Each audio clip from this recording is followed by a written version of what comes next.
Okay. Coach, if you could please open with a statement, your thoughts about the upcoming exhibition contest on Thursday. Like our closed-door scrimmage the other day, it's another opportunity for us to see if our habits are going to carry over from practice to games. We had a really good closed-door scrimmage last week, and now we get a chance to do it with our fans out watching and the lights on.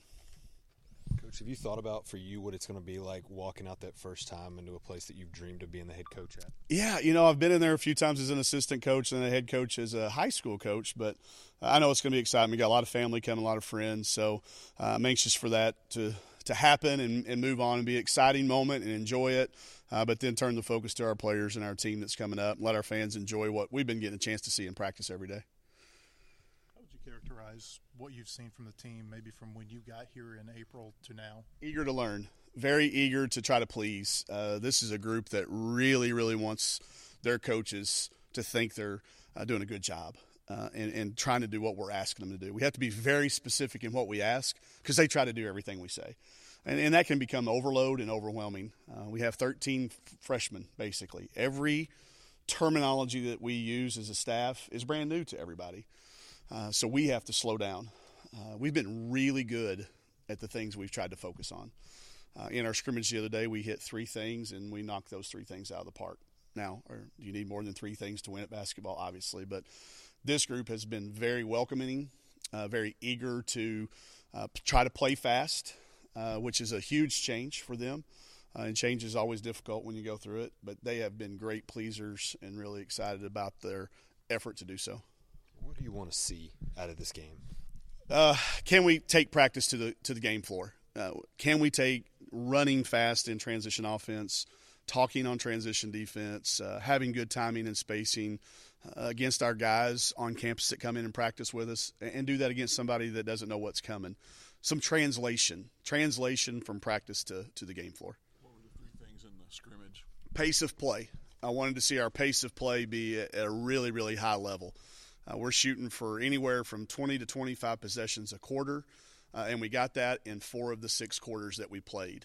Despite they run a Princeton-style offense, which is really shot clock draining, and we still were able to accomplish that in half the games.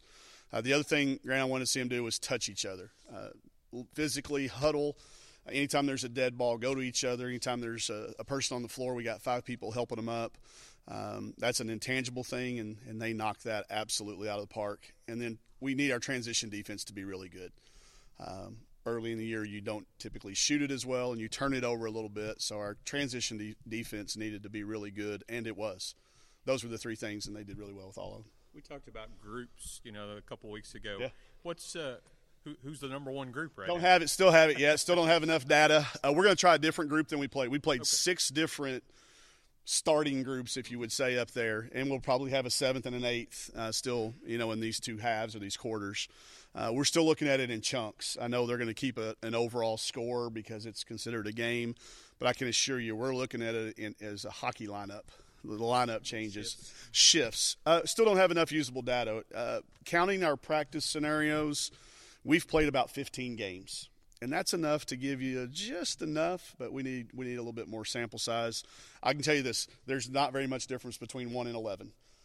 There's really not that much difference between 1 and 11 right now. We've got 13 total, too, who can't play, but the 11 that can suit up and play, we can count on any of them. The transfer is the one who can play, the 2 who can't. I wonder what you've seen from them and maybe what they've added since they arrived. Raven gives us a leadership. She's already a junior, so she's been through the rigors of a really tough junior college in an environment. She played for a head coach who really does a good job preparing people for this level. So she was ready to come in and compete and be a junior. So she's been very vocal for us, been very coachable.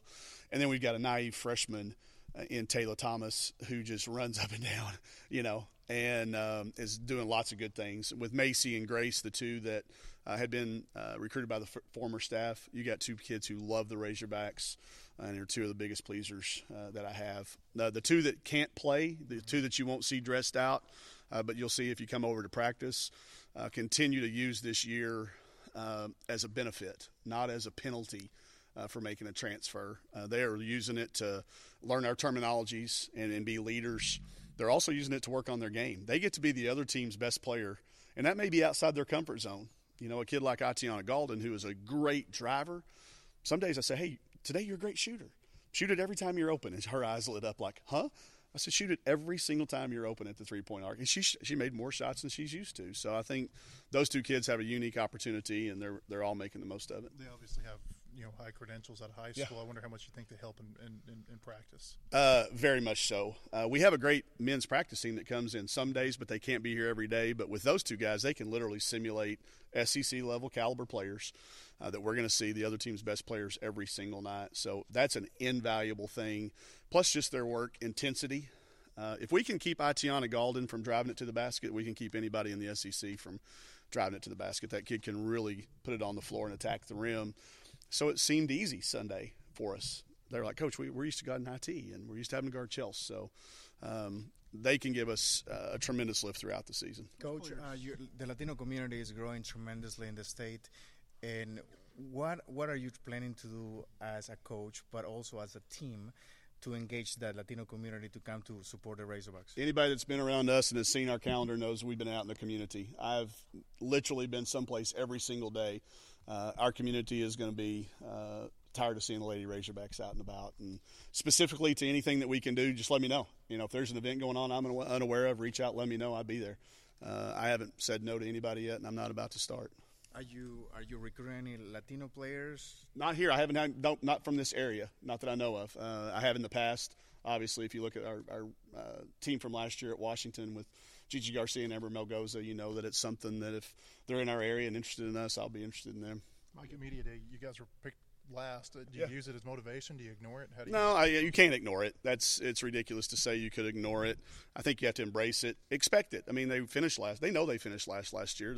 We didn't need 12 other coaches to tell us that, or 13 other coaches, and lost two great players. They fully anticipated it and expected it, but it's what we do now is to go out and see that we don't finish there. But that's the way those preseason rankings go.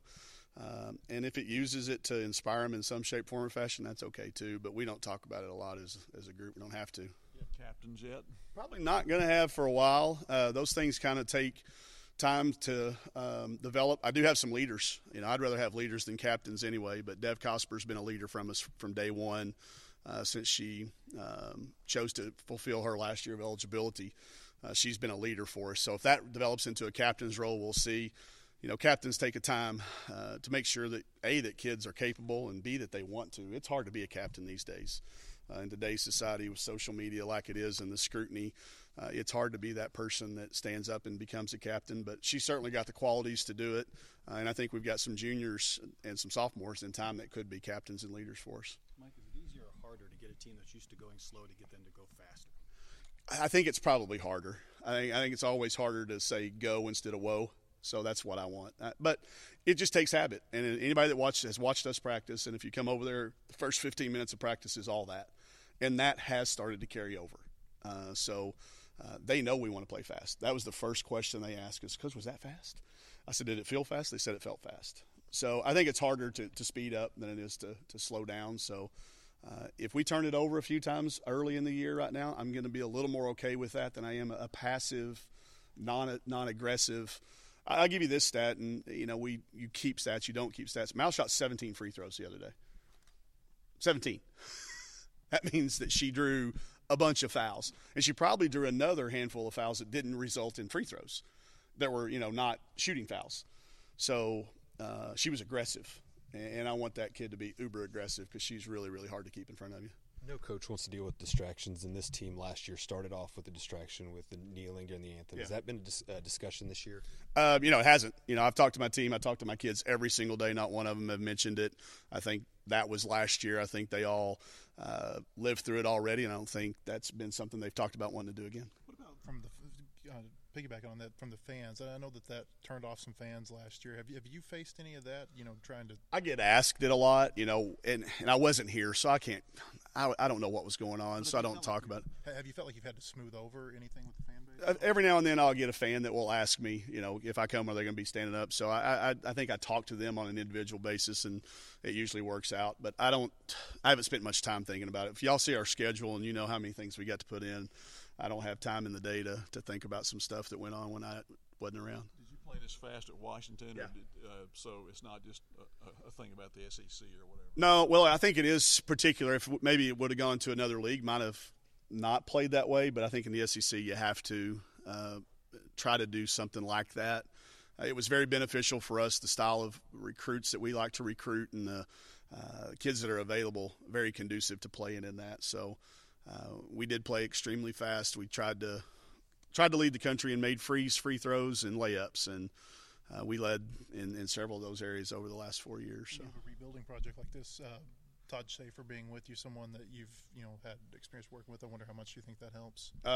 Whatever the highest level you can put on it, whatever. If you want to give it a ranking or a star, he's 5-star, he's 100%, he's whatever. I can call him and say, hey, you got this today, and I don't have to worry about it. I can leave to go recruit in the middle of practice and not have to leave him a litany of list things to work on and say, you got him for 2 hours, go do it. Having somebody that A, knows me is very, very important. B, knows student athletes, which he as a head coach has had many opportunities, and then understands the SEC. Having spent his time at Ole Miss, he knows the league inside and out. So I've been able to sleep very comfortably at night, knowing if I'm gone that Todd's here. Has there been one or two that just stood out in the last couple of weeks since the last time I visited with you? Probably, just to continue with the kids that we've talked about. Yeah, I would say it's just kind of status quo. Everybody has done something, and Dev certainly has shown that leadership and the ability to play a couple of different positions. We in the dribble drive, we really don't have a 1, 2, 3, 4, 5. We play players in positions, and she can play multiple spots.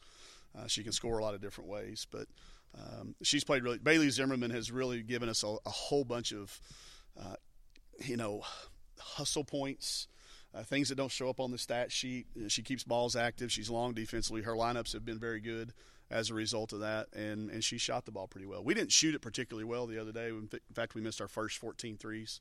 It was a little bit of a slow start. So, but then we warmed up and we shot it a little bit better after that. I tried to get the scorekeeper to give us a 1.5 for one that rimmed out, but they weren't so up to that idea. But we didn't shoot it particularly well, but she did shoot it well throughout the rest of the day. Was that a scrimmage against another team? Yeah.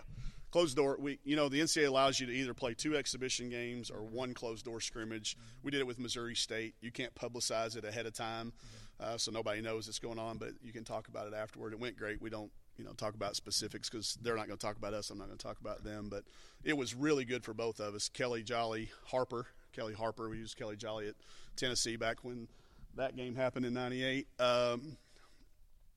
Just as a really good coach. They got a team that's picked second in their league. They got the preseason conference player of the year. It was a really good test for us. Really benefited us come next Friday. And we had quick turnaround. So we play Friday, Sunday of next week. Gives us a quick turnaround. Can you say whether or not you won? No. You mentioned pace of play, but schematically, I wonder what is different from what Jimmy tried to have them do last year. I think the pace at things that are done. I mean, we're not as motion based. Maybe we've got some set plays, and shot distribution will be reflective of who puts the work in practice. And it's not. I believe in inequality in a lot of things, but not in shot selection. So that'll be one of those things that may be a little bit unique to us. I didn't watch a whole lot of full games last year. I watched some raw clips, but I think the pace will be noticeably different. And then maybe just the shot distribution would be the only thing I'd point out that's jumped out at me. How many more media members are here than your press conference last year in Washington? We didn't have any. The only one we ever had was the year we went to the Final Four. So how many ever this is that's here? How about that one? So we'll see y'all when we go to the Final Four.